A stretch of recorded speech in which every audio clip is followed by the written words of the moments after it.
Previously, on the practice. If he takes me out, I don't want you to let him walk. If I'm dead, you let someone know what happened. Russell said if anything happened to him, tell the police about Derek Grant. The client told you what happened in confidence. It won't matter if he's dead.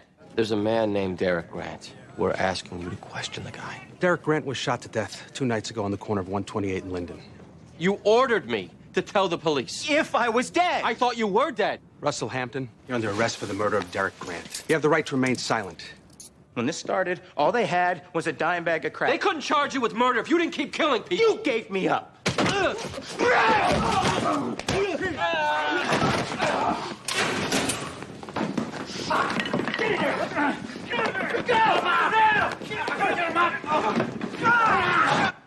You should get some rest.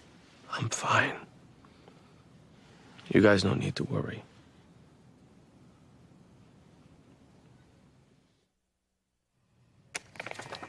Your cellmate dead. Your fingerprints on the knife. Your confession to the murder. We don't win this one, Ray. This is a case we plead to.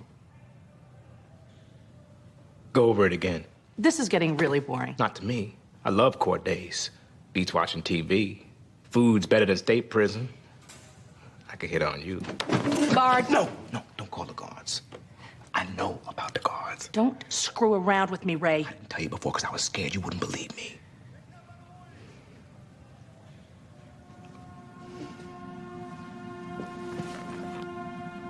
The guards set up fights between inmates and bet on them. They wanted me to fight Bauman. But before I could tell anyone, they killed him. Are you saying they framed you? You don't rat out the guards and live. But I got no choice. I can't do more prison time. If you're saying you have a defense, I need to know.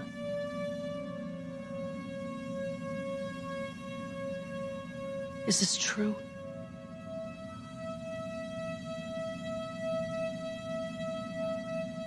No, but I sure as hell had you going. You're an idiot. Come on, it's a winner. We can get a jury to buy it. We've done it before. When we had a defense, Ray. Look, if I can get a plea deal to 10 years on top of your current sentence. 10. Plus 3 on my robbery charge. I can't do 13 years. I was serious about that. I can't do the time I got left. Ray, when you get convicted this time, it's mandatory life. So you either let me make a deal, or you have to start getting used to the idea that you are going to die in prison. It's your choice.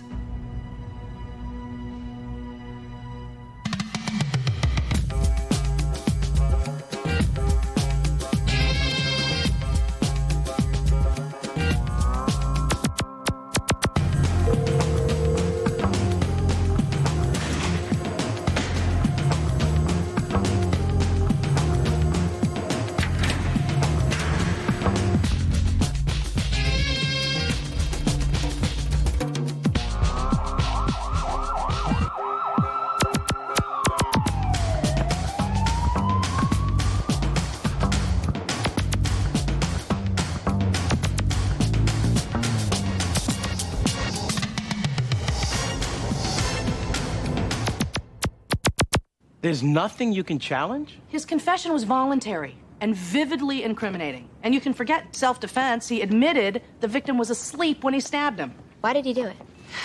He won't tell me. How many times you represented this guy? Well, this makes 4. And to be honest, I've always liked the guy. But since he's been in prison, I don't know. After a while, it drives them all crazy. He's agreed to let me try and plead it.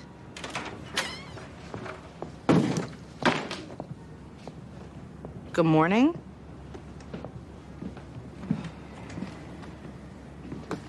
What the hell are you doing here? I told you he'd come back too fast. Hello to you too, everyone. It's good to be back. Hey, Bobby. You look bad. Nice, Jimmy. Why don't you drop the macho crap and go home? Lucy, get me the Cheswick file. When Eugene gets in, tell him we need to go over the finances.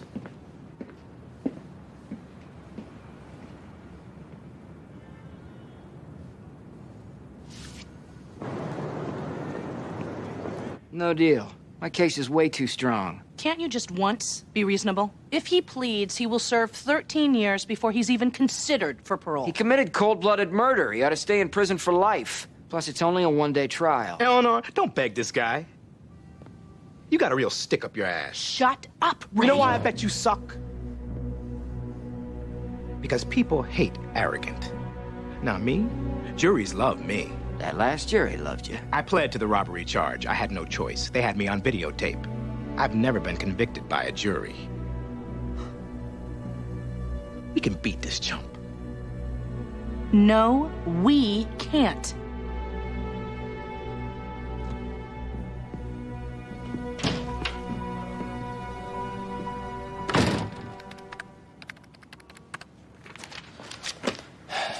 Collections are down.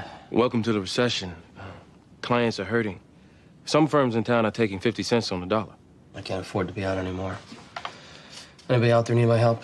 Eleanor's got a trial that's going to plead. Everybody else is covered. What's your schedule? Don't you start now.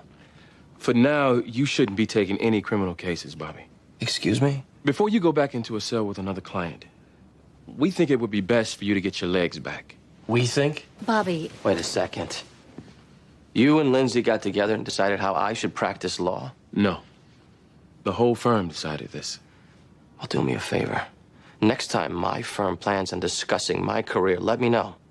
I'd like to be there.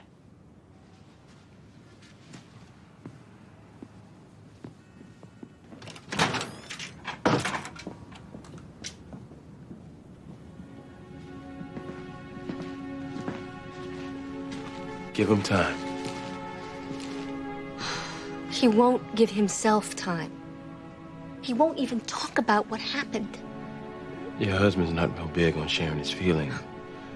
Or hadn't you noticed? I noticed that he feels like we're attacking him. He probably does. Right now, he's something he never wanted to be. A victim. It's not easy for him to deal with. You know that.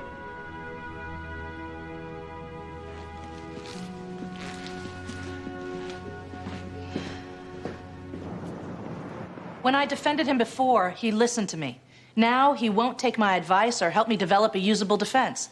I can't, in good conscience, continue to be his lawyer. This is a ploy to get a continuance. Mr. Lowe knows I have a real conflict. I know your client doesn't have a defense. I don't care what you know. I care about Mr. McMurphy. He's the one facing trial.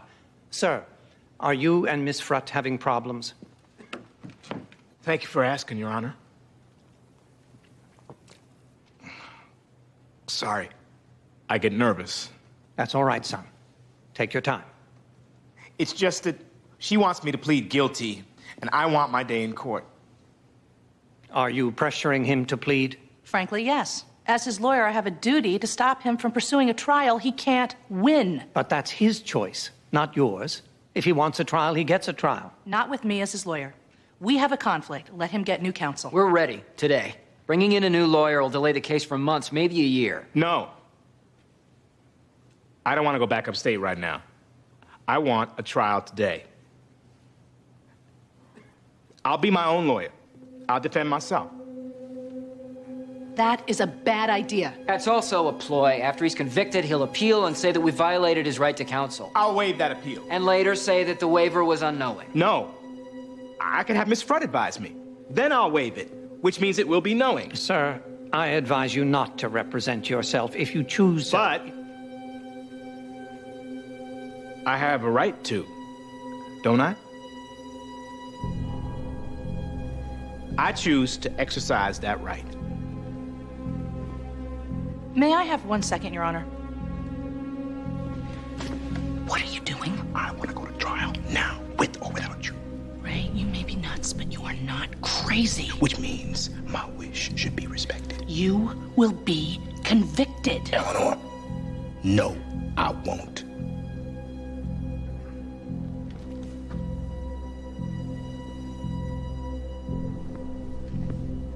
He wants to represent himself, Your Honor. Fine, but he'll do so with hybrid representation. Miss Frutt, I'm ordering you to assist him as standby counsel. What? The law says he can do it pro se, but I'm allowed to protect him. Let him get somebody else. No, I have you. Mr. McMurphy, once again, I must warn you that defending yourself is a very serious step. Are you sure it's one you want to take? Yes. I've been through enough trials to know how they work. I can do this. With help. I object to being forced to help a man convict himself. I think what you object to, Miss Frutt, is the client taking control of his case, but that's his right. He's the one in charge, not you. Therefore, you will serve as standby counsel, and Mr. McMurphy will have his day in court. See you at 11 o'clock.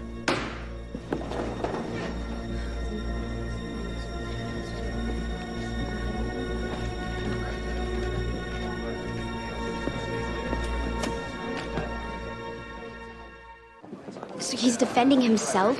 Not my idea. You still have to be there? Yes. He wants copies of the local rules, a textbook on criminal procedures, and the evidence code. And you have to hurry. It starts in 2 hours. So you're second chair to him? Lucy, hurry.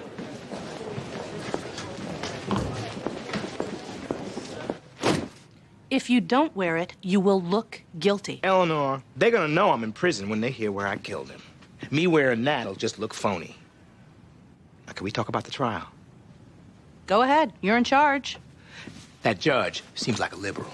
He is, particularly at sentencing, which is why you should plead. A conviction takes away his discretion. But if I waive jury and have him decide it, would he acquit me? No. You're better off with the jury. You still say frame up and self-defense are out? Completely. What other defenses do we have? Listen, Ray, even as your backup counsel, I can't let you just make But something as my advisor, you at least have to tell me what my options are. Alibi. You were somewhere else, which won't work because you were locked in a cell. Go on. Insanity. The prison shrink says you're not. Necessity. Not applicable on these facts. Jury nullification. It's illegal to even argue. Go it. back. What's a necessity defense? It doesn't work. So just tell me what it is.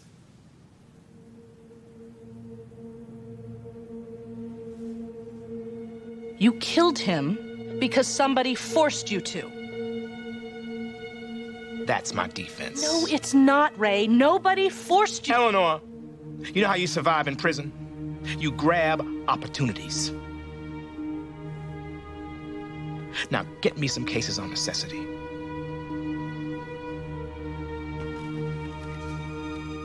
Trial on the defendant's assault charge was to begin last week, but Mr. Donnell was in the hospital as a result of another case. Third continuance, Mr. Donnell. When will you be back in the saddle? I'm back now, Judge. Well, then you're in luck. We had a case plead out. We can take you today. Today?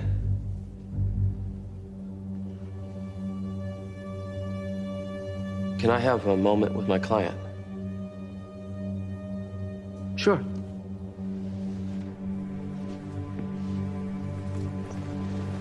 What do you want to do?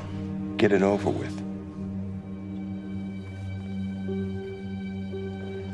Well, we don't have to go today. Under the law, you're entitled to more time. Do I want more time?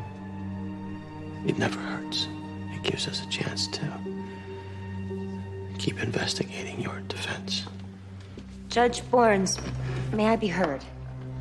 I've just realized I have a scheduling conflict. A later date would be better for me. How about, June 6th? Okay with your client, Mr. Donnell? Yes, that would be fine. See you in June. We're adjourned. Bobby, we need to talk. Yeah, later. You take care of yourself.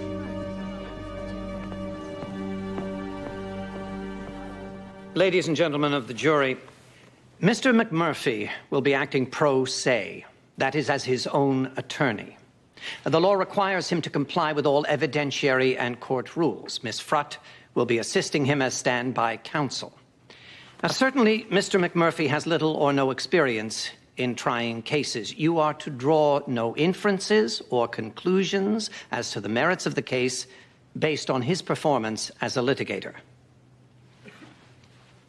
We rolled the cell doors open at 5 a.m. for the day's first count. McMurphy walked out. Bauman didn't. What did you do? Checked the cell. Bauman was dead in his bunk. The shiv still sticking out of his chest. Where was Mr. McMurphy? Towing the line in front of the cell. There was blood on his shirt. Could you tell if there'd been a fight in the cell? Object, lacks sufficient foundation. Object. Something foundation. The objection is sustained. Was anything broken? Were there things strewn around? It didn't look like a fight had taken place, no. Thank you. Nothing further. You got to say it anyway. Good witnesses know how. Be careful.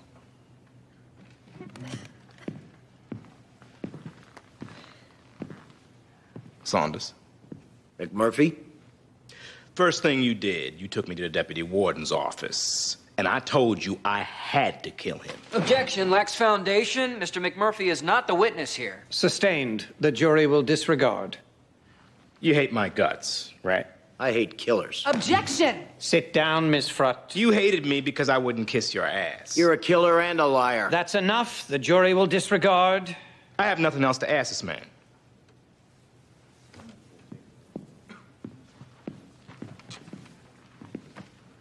Did you ever suspect anyone but the defendant of this murder? No. Object to that. Shh, I want to hear this.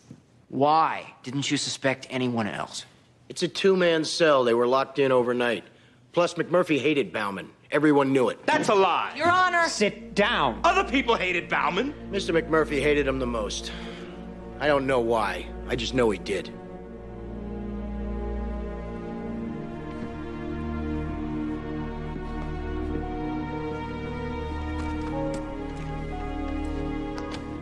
Nice job, Ray.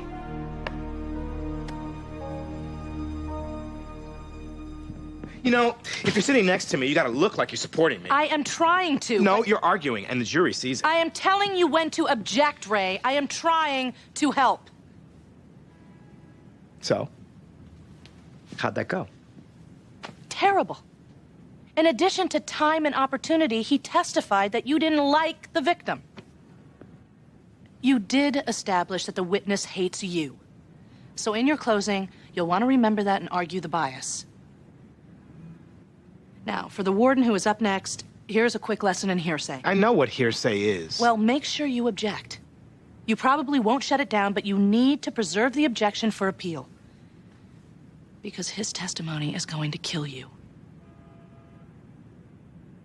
As the deputy warden, I was in charge of the initial investigation. On the day of the murder, you spoke with the defendant? Yes.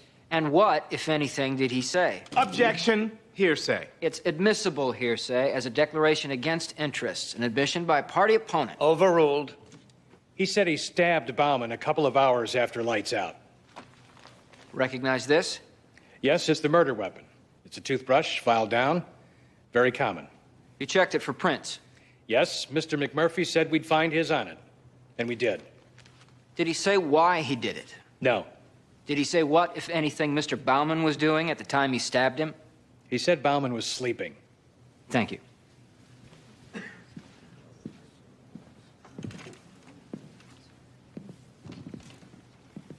When I talked to you back in your office, I looked real scared. I was shaking, crying. Objection. Lacks foundation. Calls for hearsay. You used hearsay. Mr. McMurphy is not the witness. Shaking and crying are both nonverbal, self-serving statements which are inadmissible hearsay. Objection sustained. So I'm not allowed to say what happened?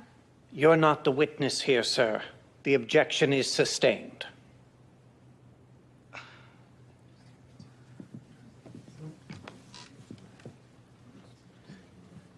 Every question that he asks helps my case. He's still in his jumpsuit, for God's sake. He might as well wear a sign that says convict me. I'm just saying, be careful. Of what? Well, I think the guy's smarter than you give him credit for. What am I missing? Look, the guy may have no defense, but the jury might be seeing that as a function of no one defending him. I introduced his confession. The jury sees there's no defense. What the jury sees is you beating up a defenseless guy who doesn't know the law. Don't let him be an underdog in there, Alan. Remind the jury that this guy would rip out their hearts if he could. Ease off the objecting. Let him win a few procedural points. You really think I'm in a fight here? From what I saw, yes. Look, there's no such thing as a lay down. This office has lost cases to pro se defendants. My advice, be careful.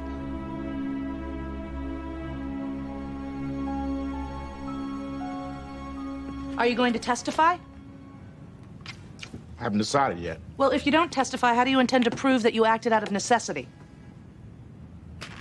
Look, if I think this defense is a lie, I have to tell the judge. You don't know it is a lie. Don't treat me like an idiot, Ray. I'm trying the case. I don't have to tell you anything.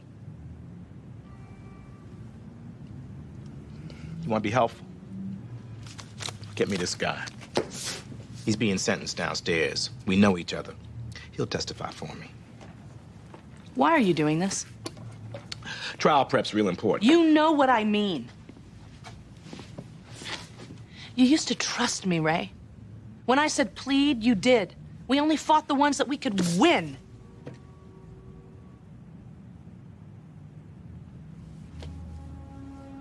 Did I let you down? What's changed?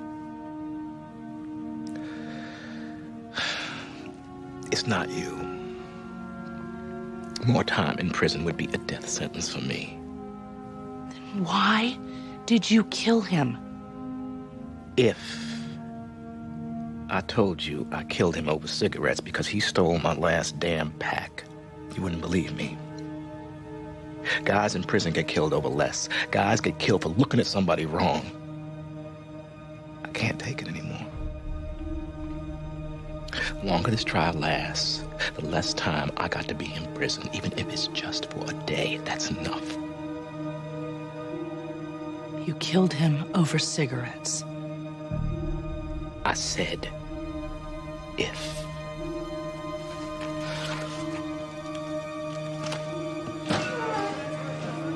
Chest fixed out in the last one.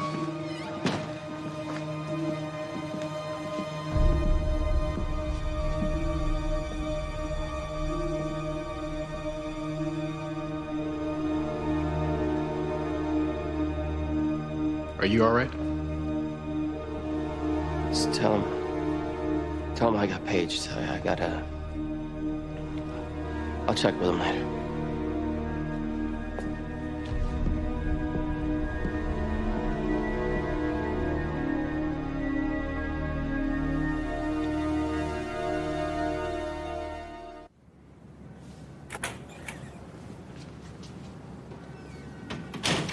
Hello.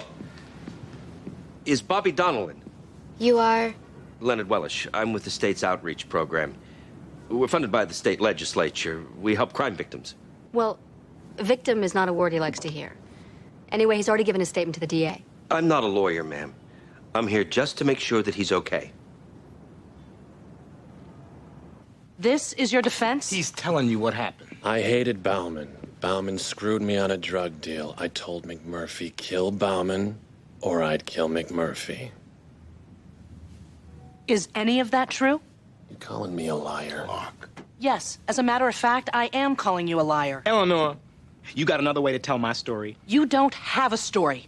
The jury is not going to believe a word he says. The jury's going to believe that he is a scary dude. They're going to believe that I would do whatever he told me to do. They're going to prosecute you for perjury. First, I ain't lying. Second, I'm serving 3 consecutive life terms. I'm not real worried about perjury. Eleanor, think about it. If he testifies, then I don't have to. Ray. That's the beauty of it. In my other trials, you said it was iffy if I testified. You said it was bad for the jury to hear about my priors. Yes, but... Now I got another prior. The robbery. If I testify, Lowe gets to cross-examine me. My priors come in.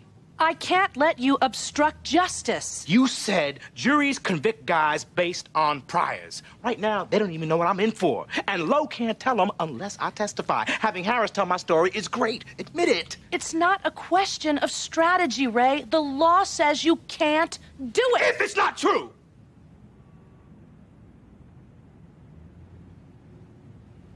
And you don't know if it is or it isn't.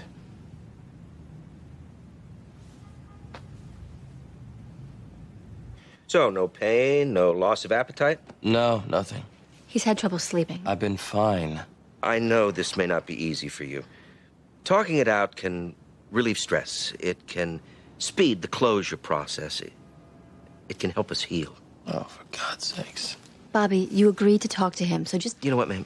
It might be better Could I speak with Mr. Donald alone? Would that be okay? Okay, I'll let the two of you talk.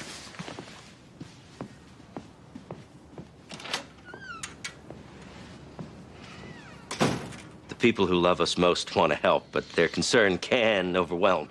Mr. Wellish, if you like, call me Lenny. Thanks, Lenny. I got work to do. Could you get the hell out of here? This wasn't your fault. What? The man who beat you was crazy. You couldn't have prevented it. You couldn't even see it coming, could you? No. Of course not. There were no signs. Do you blame the prison? Look, I'm not blaming anybody, and I really am busy here, so... Mr. Donald, frankly, my observation is that you're in good shape. Let me leave you my card in case you want to talk more. And let me just get you to sign this. What is it?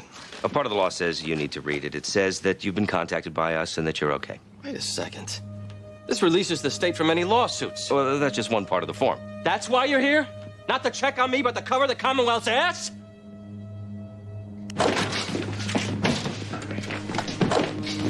Easy, Bobby. What are you doing? What's the matter with you? He's from the state attorney general's office. He's looking for a release so I won't sue. What? Rebecca, I want cases. State liability on failure to protect, failure to keep from harm, failure to maintain workspaces. Bobby, hold on. They intentionally failed to protect me. That's why the state sent them. They were at least grossly negligent. Okay, but we don't have Bobby, to hold on. They're to blame for this! The state knows how dangerous these inmates are. Where the hell were the guards? You need to calm down. Either help me with this, or leave me alone.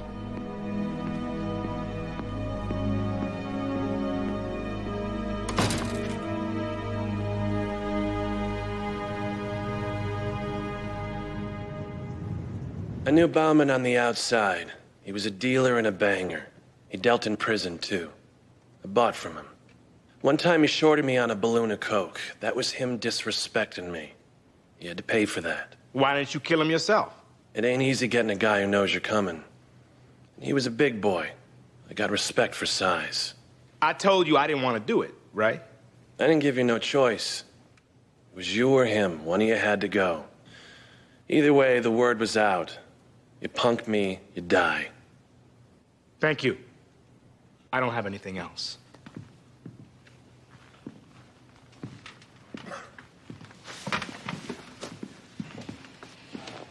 When did you and the defendant come up with this story?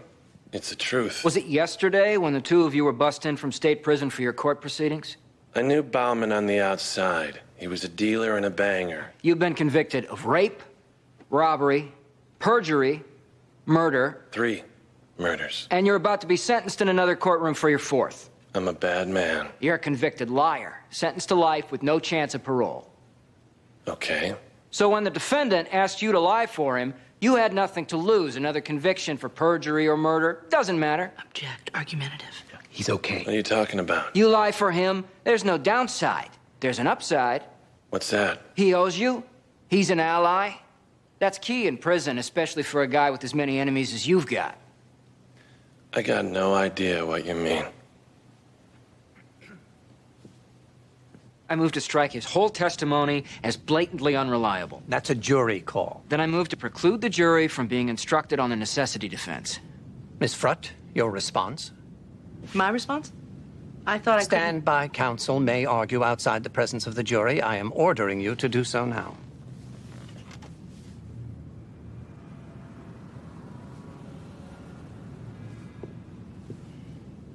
Black letter law. He can't be convicted if he killed out of necessity. Mr. Harris said he told my client, kill Bauman or be killed. Necessity is a defense to murder in the Commonwealth of Massachusetts. But to raise it, the danger of death has to be immediate. Bauman was asleep. Harris wasn't even housed in the same cell block. The Supreme Court says prisoners may raise it. Oh, come on, Eleanor. You yourself admitted the man has no defense. It's a lie. As the court has repeatedly pointed out, this is my client's defense, not mine. That's no excuse. You're helping him to obstruct justice. I am doing exactly as I was directed by the court. The man didn't even testify. He acted out of necessity. He doesn't need to testify. The witness established a factual basis. Mr. Lowe, I understand you're unhappy, but I cannot strike down the man's defense. Why not just tell the jury to acquit? You know what? Mr. McMurphy manages to conduct himself with more professionalism and show this court more respect than you appear capable of. You might follow his example. We'll bring down the jury and proceed to closing arguments.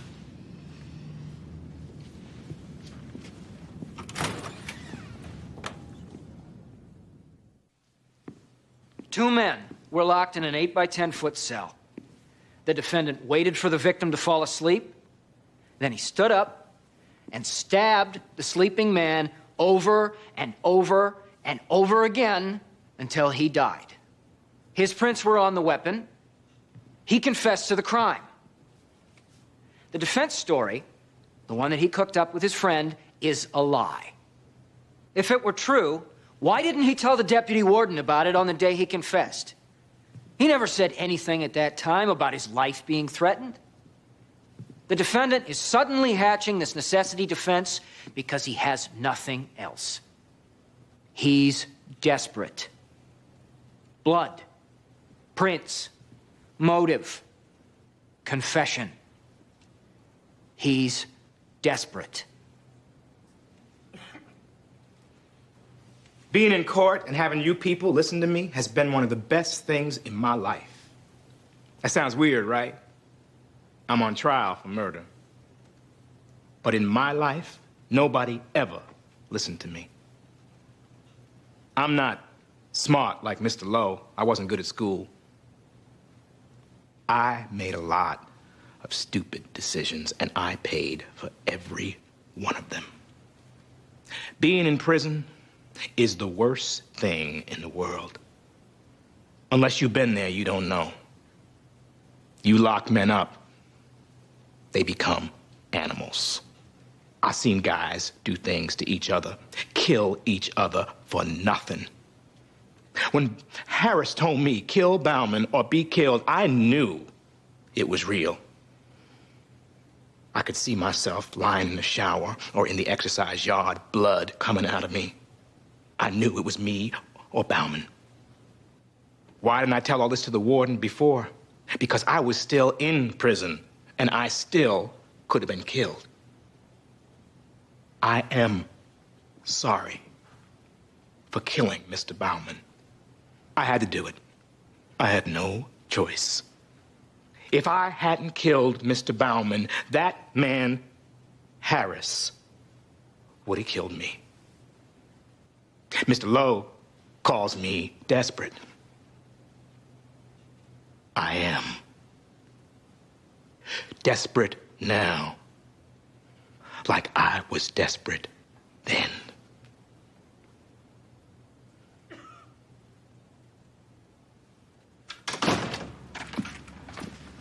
Here are the cases you wanted. Thanks. She cares about you, Bobby. She's worried about you. We all are. We don't know what to do to help you. Thanks for the cases. Bobby, you attacked a man, physically threw him out of the office.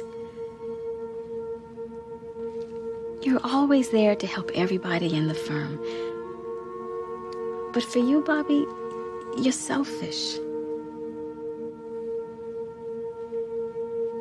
It's selfish to never let us help you.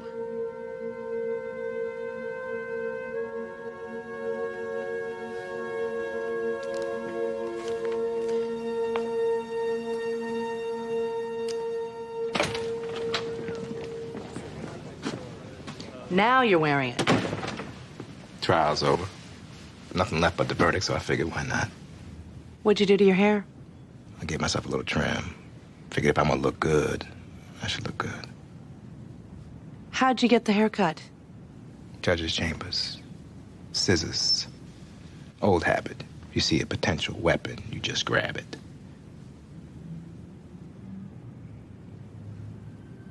You seem depressed. What's wrong? I wasn't kidding when I said that trial was the best thing in my life, Eleanor. I felt like a citizen in there. And now it's over. And now it's over. Bauman was real popular. If I go back to prison, I will be killed. That's why I was so desperate to have the trial now, even if I had to represent myself. Court holding cell, I survive. Prison, I don't. Well, I could try to get you into protective custody. No, I'm not going back. Ray, even if you win here, you still have the remaining sentence on the robbery. Eleanor, I am not going back.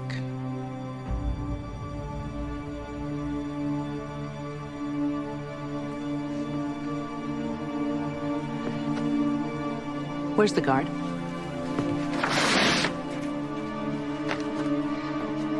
Oh my God! Ray!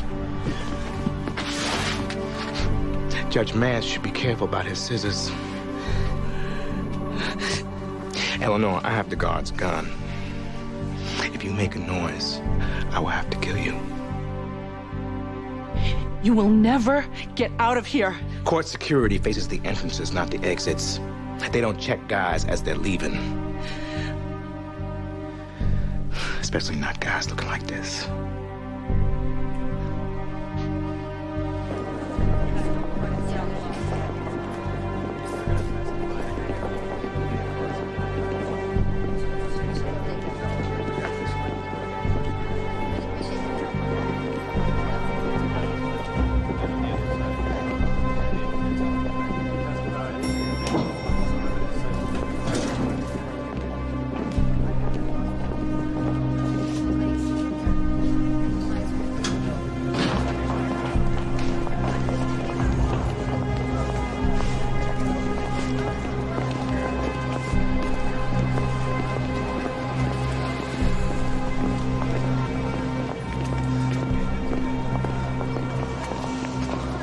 It's been a long time.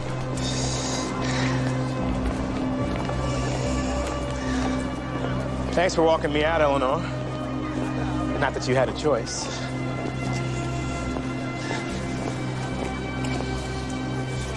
Ask the jury what they thought of my closing. Maybe they have some suggestions for next time.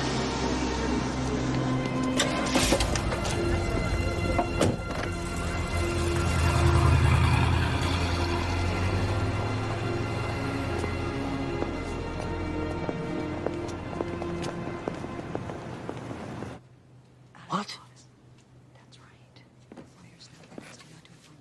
Oh, my God.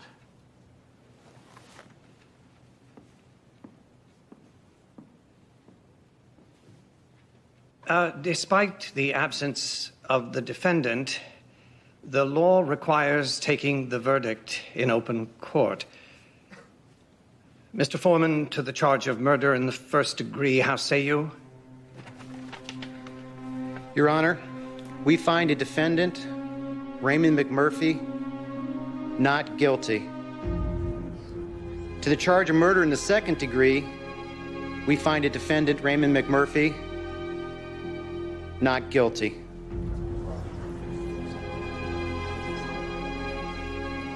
It is my practice. I usually thank the jury for its service on behalf of the parties, the defendant. But at this point, I think we're done.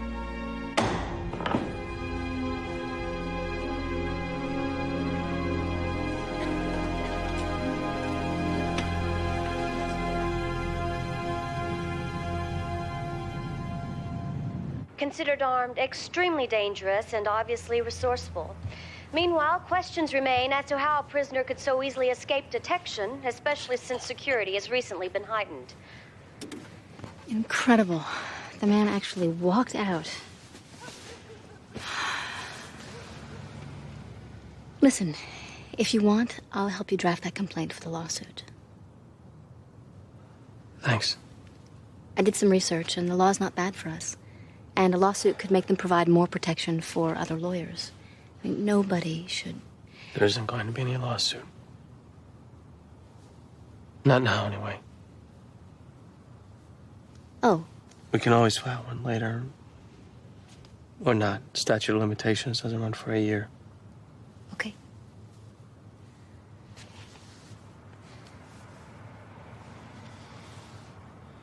I don't know if I can do this anymore. Bobby. Lindsay, that day in the cell right before I passed out, I knew without a shadow of a doubt that I was going to die.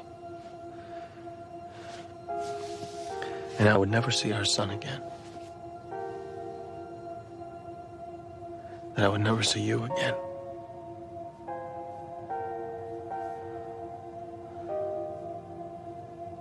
I can't stop being a lawyer, Lindsay.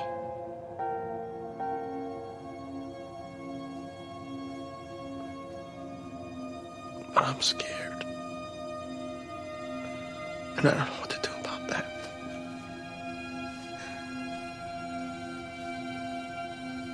I do.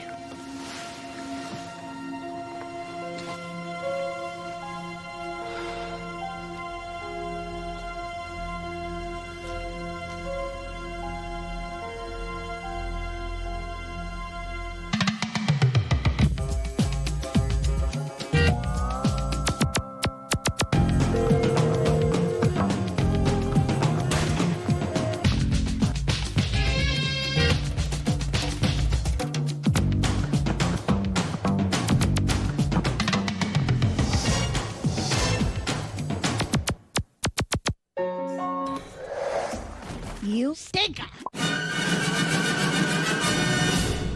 Back then, I was sharp enough to stick in the ground and green enough to grow. I said yes to everything. So they had me, you see? There was nothing I could do. At this point in my career, I was just an overworked prosecutor grunt. You know the feeling? Now, this is long, long before I became the esteemed Chief Judge Fleming, winner of the State Bar Association's Lifetime Achievement Award. I'll take that. Am I being humble enough? No. In fact, I am quite honored. I'm sorry. You emptied the 4 bottles at your table. Practically by myself, just a bunch of sippers. Hey, do you guys have some gift bags over there? Lucy, I said you could have mine. Hey, firm springs for a table and nobody invites me? Shh. That's right, Judge Fleming. I forgot what a big deal he was to you. You know I like him even better off the bench. I'm just trying to listen. This is the room that would be perfect for his office. Now, mind you, it's the middle of the summer, but here I am, helping the Chief Justice of the United States move furniture. I'm sweating buckets. I mean, I'm pushing this. I'm talking huge. Let's talk about Cassell. Tomorrow in court, huh? Now, I know you think the Cassell case hinges on consent, but... You're in no shape to argue this tonight, Counselor. Can you two take it outside? Very good idea. Bob, your client is a bad man. He deserves to be in jail. I'm not letting him back out on the street. Maybe not, but you're gonna buy me a new tie. I mean it. I can see that. You're not taking me seriously. This is gonna go to trial, and buddy, I'm gonna win.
At which time you arrived at the defendant's house? Yes, correct. Now, Officer Chen, can you describe what transpired? I knocked on the door, announced my presence. Cassell's girlfriend answered, said he wasn't home. I requested permission to search the premises, and she, the girlfriend, granted my request. I did a protective sweep of the common area, then I heard someone talking down the hall. And at that point? I approached the room with my weapon drawn, pushed open the door, and entered. Was anyone inside? No, it was the TV. Politically incorrect. But right there in the corner, in plain sight, was a box filled with plastic wrapped bricks of what appeared to be narcotics. Cocaine. You say you heard the television? I heard someone talking. I thought it might be the defendant. Did you hear anything else? A band playing, laughter from an audience? Just talking. You opened the door, and this is where you saw the television? No, it turned out to be coming from the next room. So there was no talking from this room after all? No. And yet you still saw fit to enter the room and continue your search? The box was right there. And you say it was Mr. Cassell's girlfriend who consented to your search? That's right. Where is the girlfriend? I would think she'd be here. She hasn't come forward. We can't find her. No further questions, Your Honor. The witness may step down. Your Honor, move to suppress due to the fact that my client was denied his Fourth Amendment rights. Officer Chen had no right to search. Your Honor, Officer Chen relied on the girlfriend's apparent authority to consent. We deny the girlfriend ever gave consent. It's hearsay. We don't stipulate it ever happened.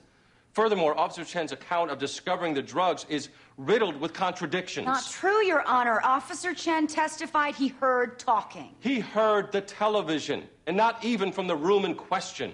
Regardless, the search of the room was part of a protective sweep. Once inside, the evidence was in plain sight. Fruit of the poisonous tree. The fact of the matter is... Thank you, counsel. Well argued. I must say, I'm not entirely certain that a ruling would even be appropriate at this juncture, without the benefit of additional evidence that might arise at trial. I think we could all benefit from more time. But the defendant is entitled to a speedy trial, and a speedy trial he shall get. Accordingly, I'll reserve my ruling on this matter while allowing the trial to go forward. The clerk will set a date for jury selection. We're adjourned. Your Honor. Thank you, counsel.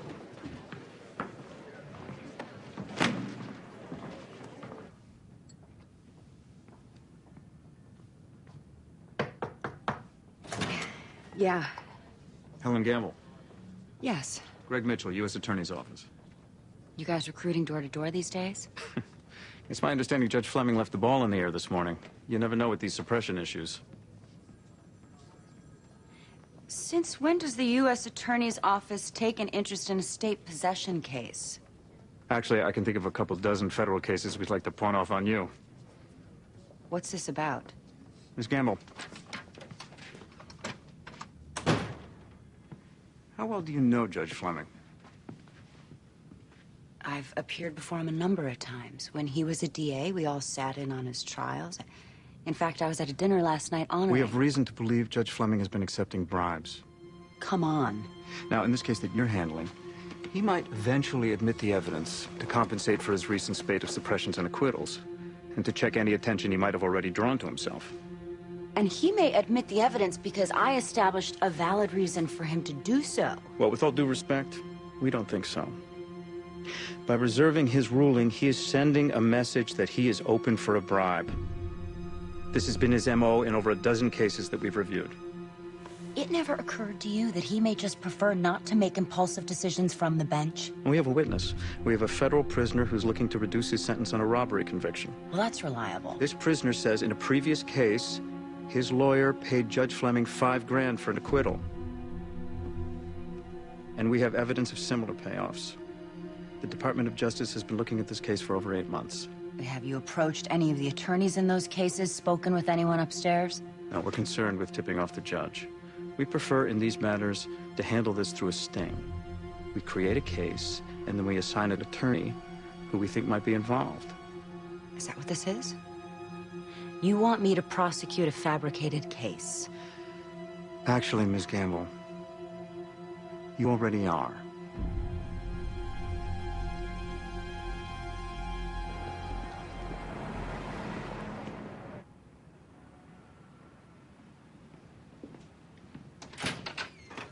What's going on? Cassell, what are you doing here? Bobby, it's okay. Like hell it is. You can't meet with my client without my approval. Greg Mitchell, AUSA. And this is Agent Donegan, FBI. How you doing, Mr. Donald? You're a Fed? Same with my idiot cop, Chen. I had no idea. What is this? We think Judge Fleming is on the take. We've been observing him for some time now, and we plan to bring him down with this trial. Get out of my office. You have a very impressive track record in front of Judge Fleming. You think I'm somehow in on this? Well, we were suspicious, but based on your interactions with Agent Donegan, we're no longer targeting you. You're off the hook. It's official. Are you involved in this? What? Bobby, no. I tried to shut this down. Look, I think you should at least listen. We want you to offer Judge Fleming a bribe. Forget it. Bobby. Can I call you Bobby? Bobby, you're missing the bigger picture here. The Office of U.S. Attorney and the grand jury have invested a great deal of time and money in this investigation, and your cooperation would be greatly valued.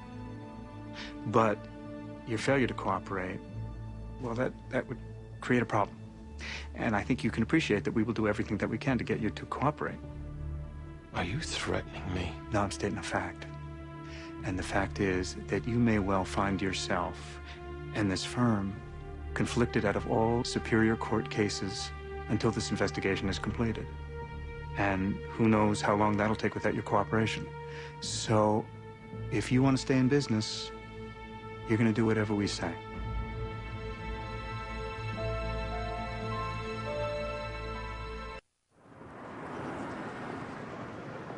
What if Fleming's clean? You offer him a bribe, he tells you to take a walk. Now he thinks you're dirty. Helen would not let Bobby take the fall. They'll just have to suck it up, tell the judge they made a mistake, and that they forced Bobby to participate. Fleming is very popular, and judges talk. And there's nothing to stop him from turning every judge on the state and federal bench against us. All our careers could be over. If Fleming is dirty, which is doubtful, his friends are going to resent us for bringing him down. Count on it. Don't you think the majority would be outraged if he is on the take? Wouldn't they be glad we got him? You're kidding yourself, Rebecca. Operation Greylord in Chicago, judges got busted, and most of the people who wore the wires ended up pariahs. Because they'd been on the take and only set up others to save themselves. People will assume the same about us. Look, obviously, I don't want to do this. I agree the risk is tremendous. But I just wonder if angering the U.S. attorney isn't a bigger risk. Lindsay. My first jury trial was in front of Fleming. It lasted 3 months. He was fair, considerate, more than competent. I came to like and admire him very much. He remains the best judge I have ever appeared before.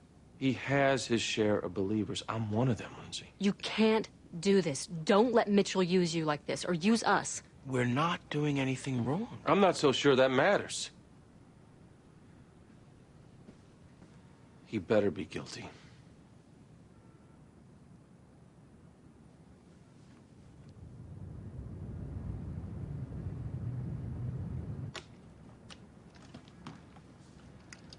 This is just like Donnie Brasco. Lucy, do you mind?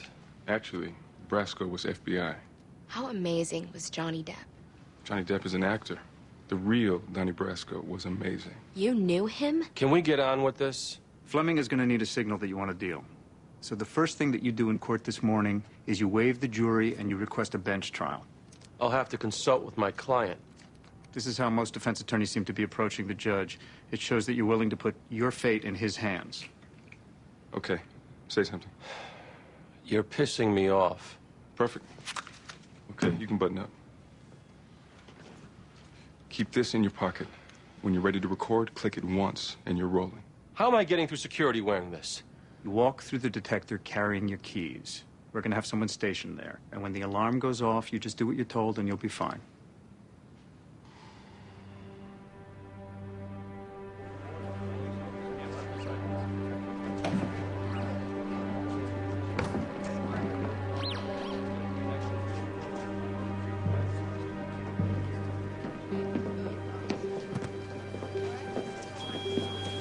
Empty your pockets, please.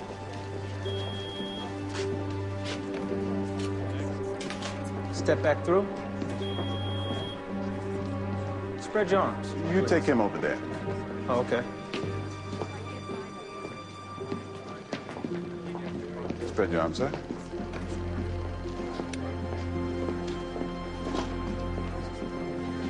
Appreciate it. You're all set.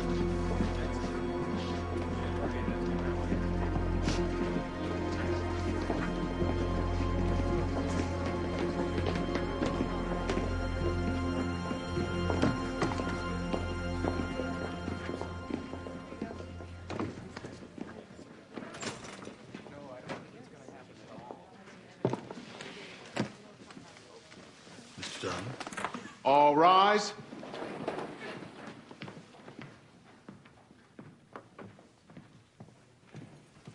Be seated. All right, then. In the matter of the Commonwealth versus Cassell, if there are no further motions in limine, I believe we are ready to begin jury selection.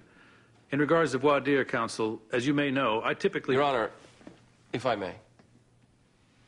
You have a lot to add these days, it seems, Mr. Donnell. Actually, my client has decided to waive a jury and request a bench trial.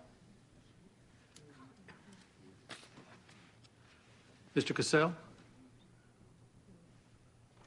Mr. Cassell, you understand that once you waive this right, the decision cannot be undone. Your fate will rest in my hands alone. Yes, sir.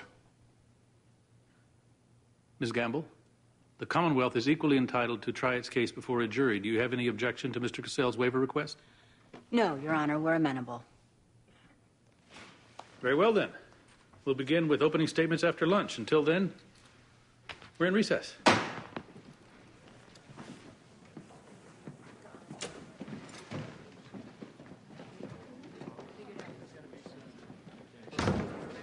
You hating this as much as me? More.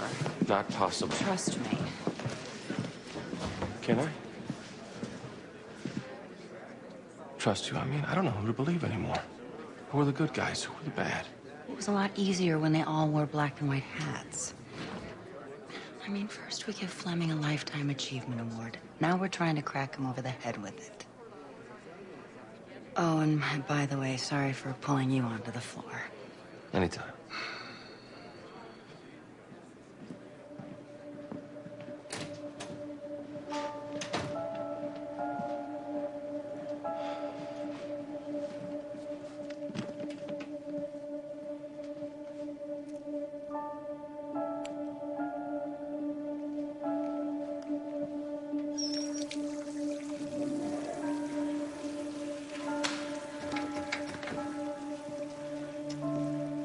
Judge? Mr. Donnell?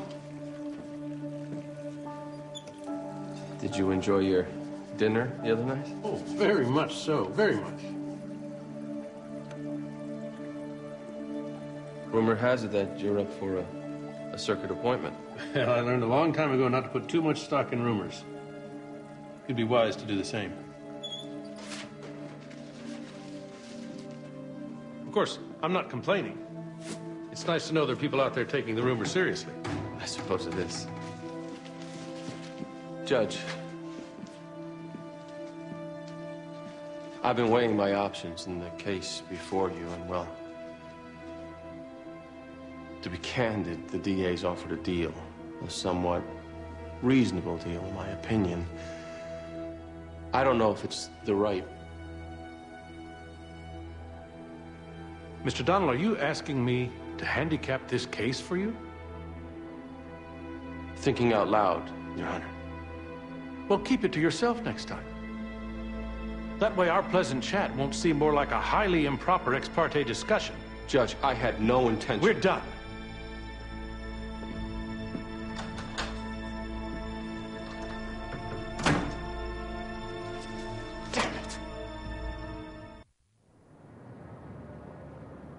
The man cut me off way before I even got close to a bribe. He berated me for initiating an ex parte discussion. I know, I heard. I was listening. He is testing you. I don't buy that, all right? I was there. Look, this is a mistake. This man has done nothing improper in this case. Every ruling, every word out of his mouth has a legitimate explanation. Look, it's understandable that the two of you are nervous. It is normal in an undercover operation. I'm getting out, and you should do the same. Bobby, it is not that simple. No, it's very simple. As soon as Fleming takes the bench, Helen will announce that a deal has been made and the case will be dismissed. Nobody's announcing anything. If you don't do it, I'll do it for you. I cannot allow that, Bobby. You son of a bitch!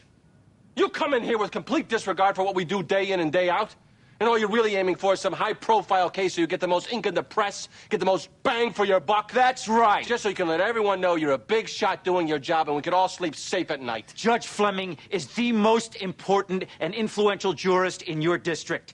He's supposed to stand for all that is right, and he is a crook. I don't know that, and I will not help you entrap an innocent judge. Bobby, Let me remind you that there will be major repercussions if you jeopardize this investigation. I suggest you make this case go away quietly. Because I am done.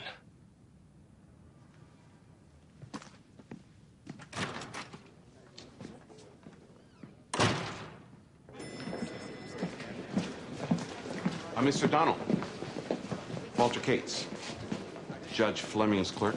Yes, right. Of course, I'm sorry. I'm on my way to the courtroom now. Actually, the judge would like to see you in chambers.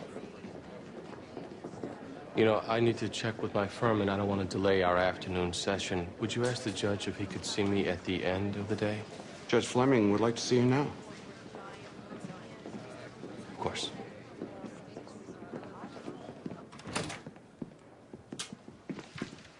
Judge, you asked to see me? Thank you, Walter. You ever read any of this fellow's work?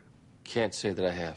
Believes the only way true justice can be built is if it's based on a foundation of a single, shared worldview.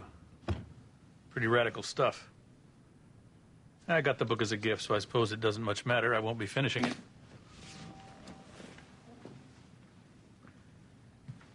I know we all go through the security mill out there, but you can never be sure who'll try to sneak what in these days, so you don't mind if I see for myself, do you, Counselor? No, of course not. Fine, thank you.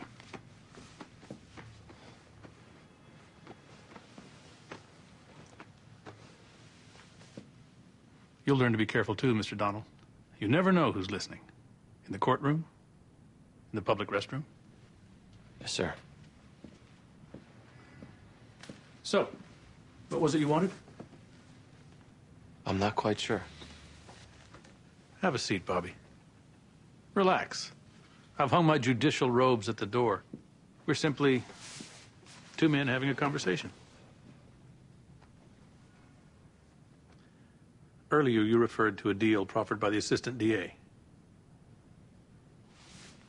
What exactly are we talking about? 3 years. I see.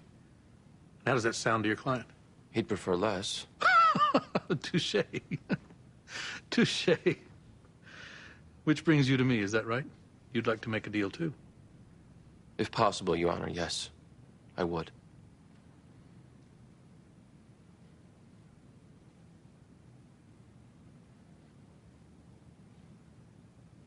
$10,000.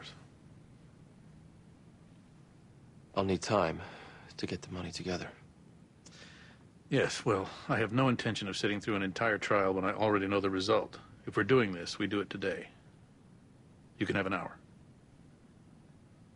I think I can make that happen. Then I think you've got an acquittal.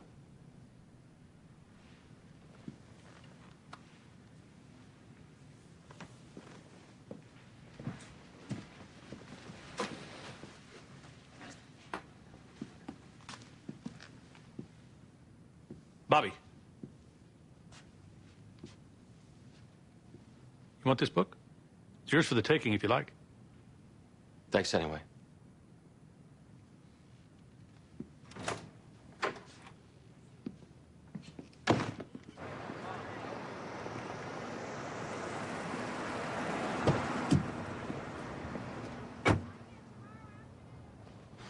He made the offer.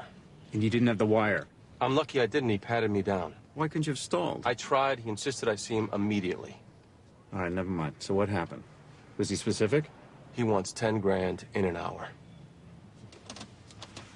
The clerk told me to call him when I'm ready. He's aware of the arrangement. It seems. We're on. Let's go. Walter, Bobby Donald. I'm approaching the building. Are we clear?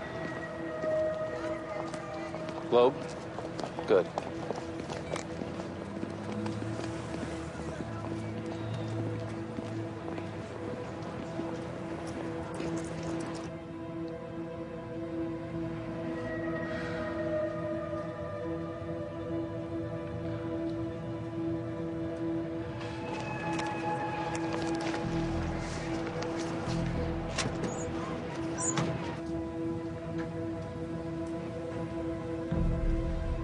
What's he waiting for?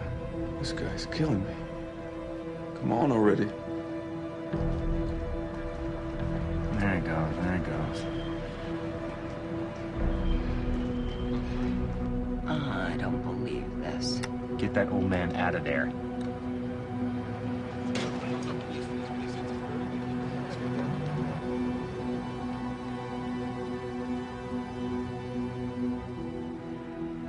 Nice work, Walter.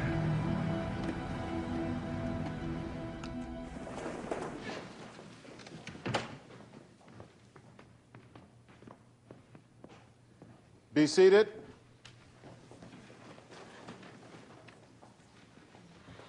We meet again. In the matter of the Commonwealth versus Cassell. Your Honor, in light of the jury waiver and in the interest of expediency, the Commonwealth is prepared to forego its opening statement and move forward with its first witness. The gesture is appreciated, Counselor. Appreciated, and yet, as circumstance would have it, unnecessary. I'm sorry. Over lunch, I had the opportunity to sink my teeth into the issues raised by counsel in relation to the defendant's motion to suppress. And having been designated the sole fact finder, my stated concerns about the intertwining of fact and law are now moot. I am prepared to rule. I see. After extended consideration of the testimony and applicable case law, it is my conclusion that the state's procurement of the narcotics resulted from a search that improperly exceeded the parameters of the Fourth Amendment. And while it pains me greatly to bar the introduction of such plainly incriminating evidence, the state's infringement of the rights of the defendant leaves me no other option. The motion to suppress is therefore granted. Your Honor, the defendant moves for dismissal of all charges. Ms. Gamble, read my written ruling. I don't see any way around this. The prosecution places its objection on the record.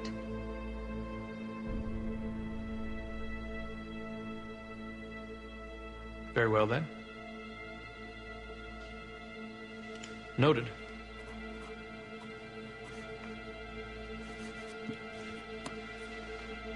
Case is dismissed. Okay, let's go. Judge Charles Fleming, What's going on? Federal Bureau of Investigation. This is my courtroom. How dare you come in here like this? Judge Fleming, you're under arrest. What are you talking about? You don't have any authority. What is happening? You're under arrest for accepting bribes, extortion, obstruction of justice, and racketeering under Title 18 U.S.C. Section 1962. You have the right to remain silent. Anything you say can and will be used against you. You have the right to an attorney. If you cannot afford one, an attorney will be appointed for you.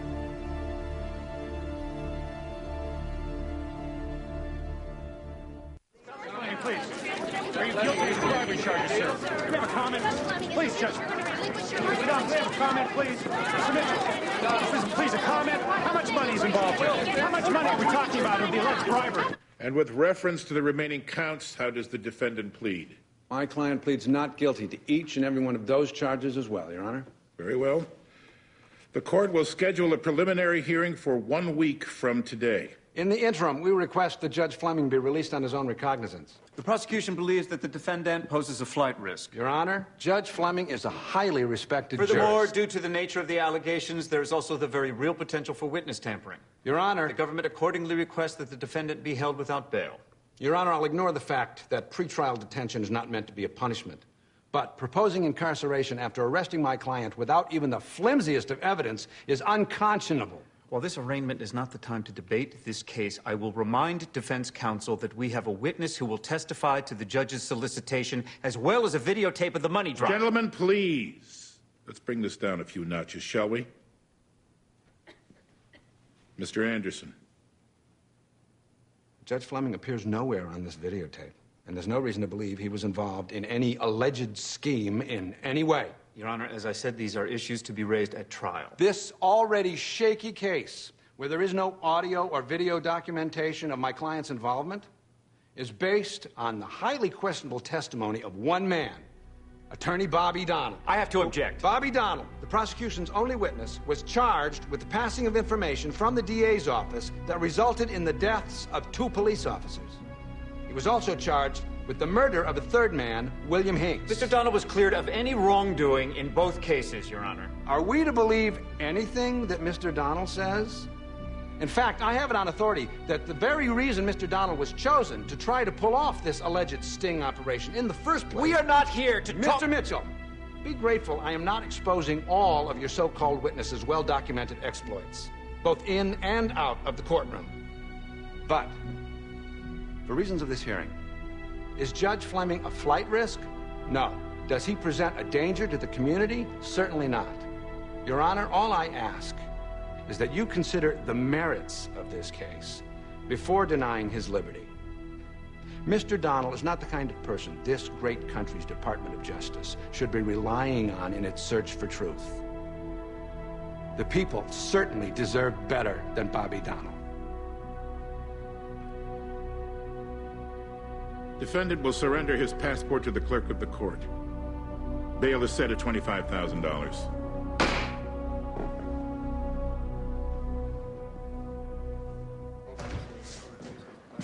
You seen where Bobby went? I didn't notice, no. Now, I'll be honest, in the end, it's worth all the trouble, don't you think? What are you talking about? We got him. Got him? You haven't gone to trial. Well, we probably won't. Most likely Fleming will plead. He'll resign from the bench. He'll serve maybe 3 years and get probation for 2. Look, Anderson just hung Bobby out to dry in there. You plead this out, you'll give everyone the impression the feds can't build a case on Bobby's testimony. We probably can't. Then why did you involve him in the first place? He was our best shot at making this investigation a success. No matter what the cost. Look, I have to decide if I can win this case. The clerk's not talking, and Donald simply lacks credibility.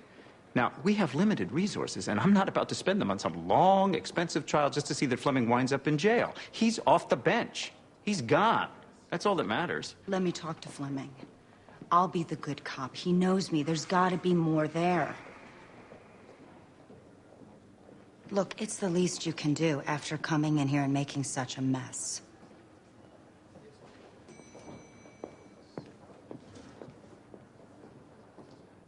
I don't know the purpose of this. My client maintains his innocence. We have nothing to offer. Your Honor, you're not the real target of the government's investigation. They're simply looking for a way in. They still need to know how many others were involved in the scheme. Helen, don't treat me like a child. And let's not waste any time discussing a scheme. There was no scheme. If you reveal the attorneys who participated, the Department of Justice will make you a reasonable offer. Please, consider taking advantage of this. You can help yourself here. He'll help himself by seeing this through to trial. Do you honestly expect to prove this beyond a reasonable doubt? On what basis? Bobby Donald's testimony? If we could have just another minute, I think we can make some progress here.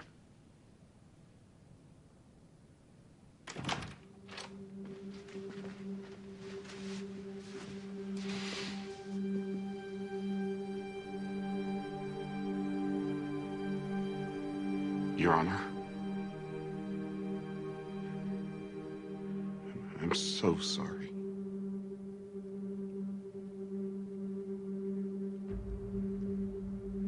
Get him out of here.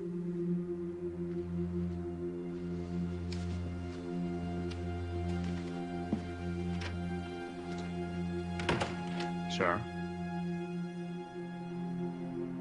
Mr. Fleming?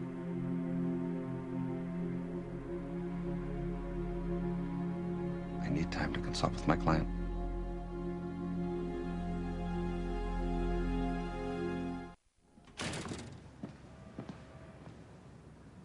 Hey. I got a call from a friend who sits federal court, so I know what happened. It's a big deal. About Fleming, of course, but also about Bobby getting lynched by Anderson. I came by to see how he's doing. He's in his office. He won't talk. Oh, that's Bobby.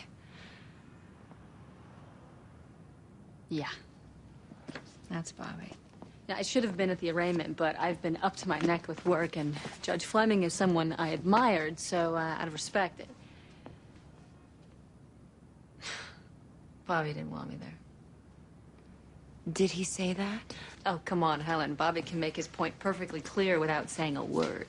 Lindsay, I hope you know this isn't about Bobby shutting you out. I think when he's up against his demons, he'd rather battle them alone. I happen to be along for the ride on this one. I'm glad you can be there for him. Donald Young, Dolan Front. Yeah, sure. It's your office. Hello? I'll be right over.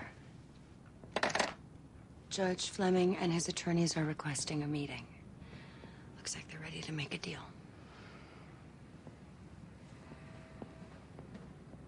Let me say at the outset, I am still far from convinced you have enough evidence for conviction.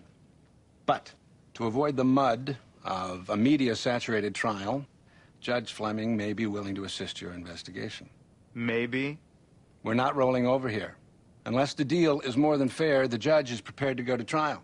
We have the clerk's testimony. Continue, Mr. Anderson. In exchange for Judge Fleming's full cooperation, we expect the government to drop both the RICO and the Hobbs Act counts. That's the entire federal case. You still have state-based fraud. 5 years. My client serves 3. Well, that would be a hell of a deal. For you. That's what we want. I'm certainly not committing to that. In addition, we're prepared to provide detailed records maintained by Judge Fleming over a period of 6 years. The records implicate 15 attorneys.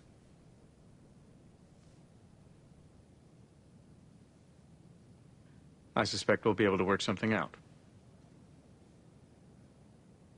Is it possible you're deriving satisfaction from all of this, Helen?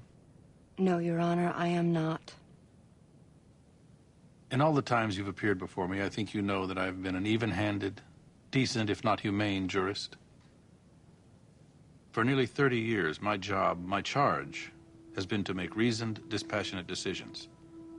And that is what I have done. Always. Imperfect, I will admit that I may have overstepped my boundaries, but it was not, as you suggest, Mr. Mitchell, a matter of craven desire. On those occasions when I was approached for a favor, I did not allow a lesser argument to triumph over a better one. Wrong must never win by technicality. Now then, I have done nothing illicit. What I did do was expedite cases that came before me. If I benefited from such, well then, so be it. This is not about expediting anything. Wisdom is justified by her children, Mr. Mitchell. Look at my record. Listen to what my colleagues have to say about me. You are in no position to judge. From what I have seen on the bench, ill-prepared, uncommitted, addled attorneys who fall asleep at trial, who are unable to prepare an articulate brief. Are these the ones best suited to mete out justice? I've devoted my life to being a judge. And though the courtroom be an adversarial arena, I am more than a referee, sir. More than a linesman. I am the game.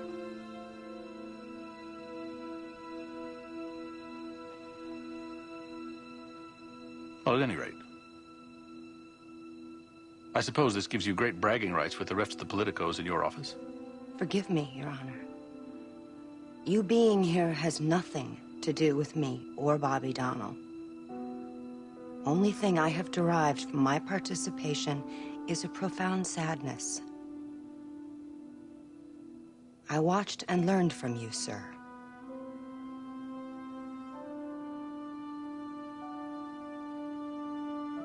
It appears that chapter is closed. You have cast out the dirty judge. Justice is restored. So there it is. Here's the list of names. No one has reviewed it, not even my attorney. Let the bloodbath begin. Clever.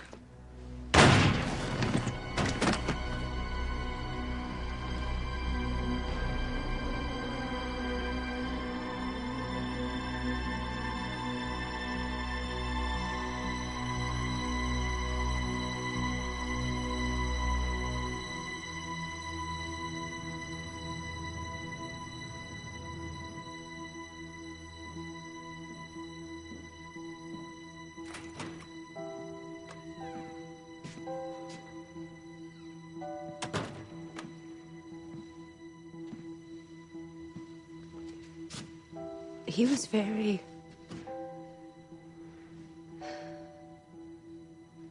It's as if there was no doubt in his mind this was his way out. He could have started over. Uh-huh. I think that's probably what frightened him. Nobody can really start over, can they? I'm sorry I had to be there. Yeah. After it happened, it was a madhouse. Between the cops and paramedics. I came right up here and called you. I didn't know what else to do. I'm glad you did. How are you doing? This,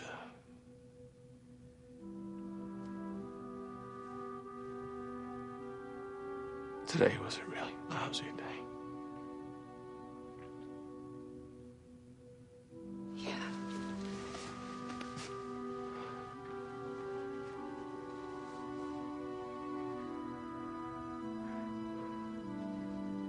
Your wife's worried about you. She's always worried about me. You be okay tonight? Yes.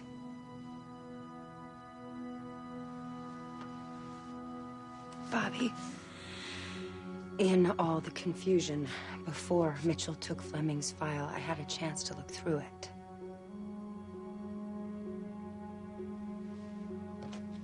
I actually removed a folder.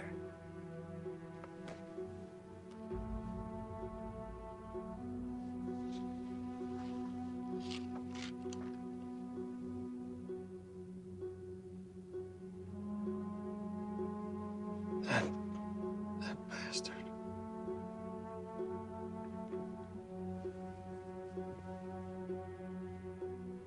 Are you accusing me of something? Of course not. This is bogus, Helen. Fleming was trying to get even, and by the time I clear my name, he will have succeeded. That bastard.